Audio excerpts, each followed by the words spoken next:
Hey, everyone. Welcome back to the channel. Today, we're diving into a wild HOA story that's got it all: drama, injustice, and a community coming together. You won't believe what happened when a 5-year-old touched a tree in their neighborhood, and HOA Karen took things way too far. This is the story of a black family harassed over something so small it'll make your jaw drop. Grab a snack, hit that subscribe button, and let's get into it. Meet the Johnsons, a kind, hard-working black family living in a quiet suburban neighborhood called Sunny Hills. There's Marcus and Tanya, their adorable 5-year-old daughter, Mia, and their newborn son, Liam. They moved into Sunny Hills 2 years ago, excited to start a new chapter in a place known for its tidy lawns and friendly vibe. But little did they know, their peace was about to be disrupted over something as innocent as a child's curiosity.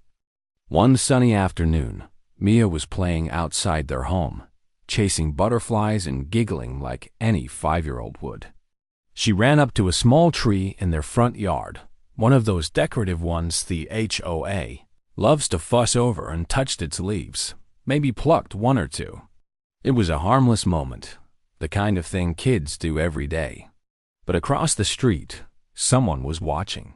Someone who was about to turn this tiny act into a neighborhood scandal. Enter Karen. Yep, that Karen.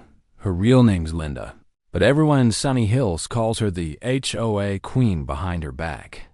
Linda's the kind of person who measures her neighbors' grass with a ruler and sends warning letters for unapproved mailbox colors.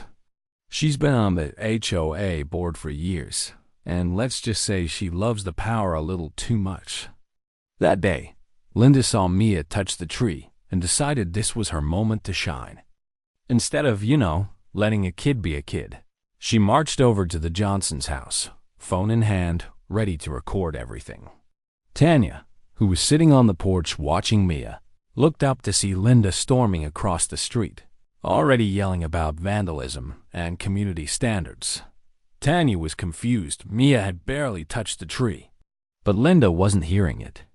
She started filming Tanya and Mia, shouting that they were destroying property and disrespecting the neighborhood.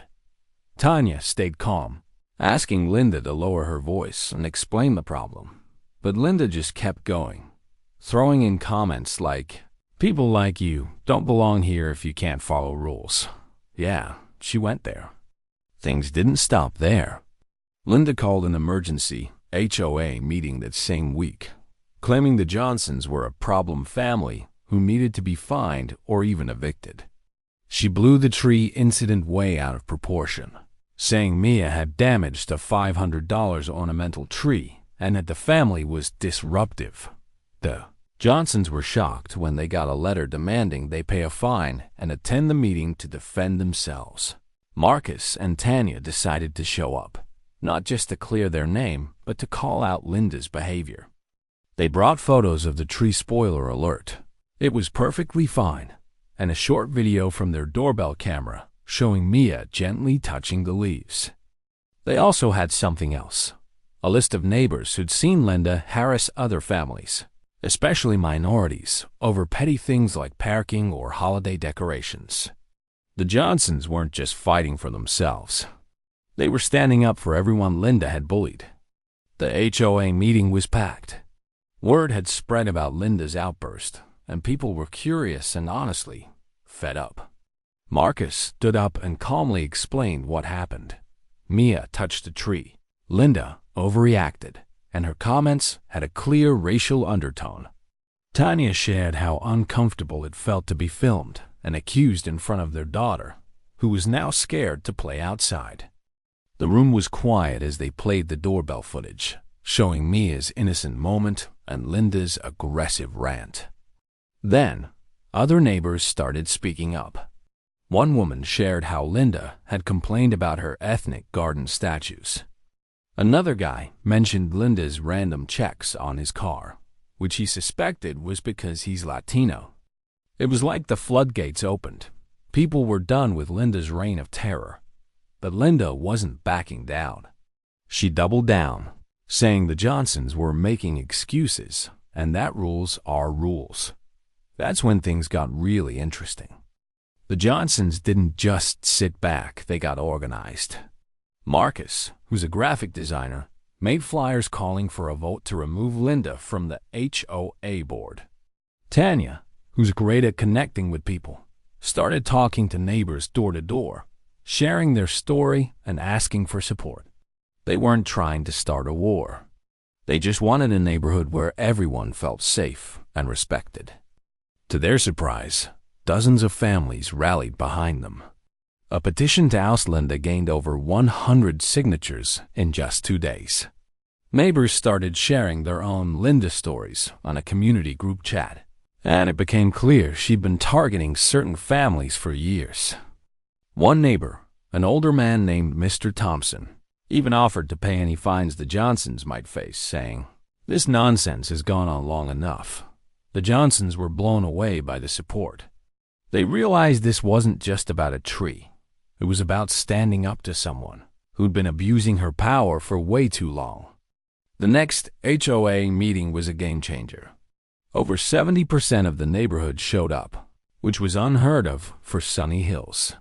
The Johnsons presented their petition, backed by signatures and written statements from other residents. They also proposed new HOA rules, like requiring board members to take diversity training and limiting how many complaints one person could file in a month. Linda tried to interrupt, claiming the petition was invalid and that she was just protecting property values. But the crowd wasn't having it.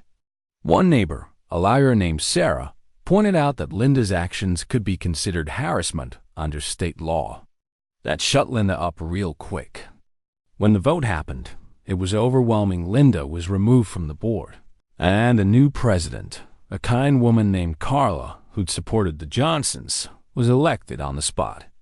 The room erupted in applause, and Tanya said she felt like a weight had been lifted off their shoulders. After the meeting, the Johnsons got an apology letter from the HOA, and the fine was dropped. Mia went back to playing outside, though Tanya and Marcus kept a closer eye on her, just in case. Linda, well, she didn't move out, but she definitely kept a lower profile. Neighbors started joking that the trees in Sunny Hills were safe again. But the real win was bigger than that. The Johnsons' courage inspired the community to rethink how the HOA worked. They started a monthly neighbor night where people could share ideas and get to know each other, making Sunny Hills feel like a real community again. Marcus and Tanya even started a little gardening club for kids, where Mia and her friends could learn about plants without anyone yelling about trees. The Johnsons turned a bad situation into something beautiful, showing that standing up for what's right can change more than just one neighborhood. And that's the story of how a 5-year-old touching a tree sparked a movement in Sunny Hills. It's a reminder that no one should feel unsafe in their own home. And when a community comes together, real change can happen. What do you think about this story? Have you dealt with an HOA, Karen, in your neighborhood? Drop your stories in the comments below, and let's keep this conversation going.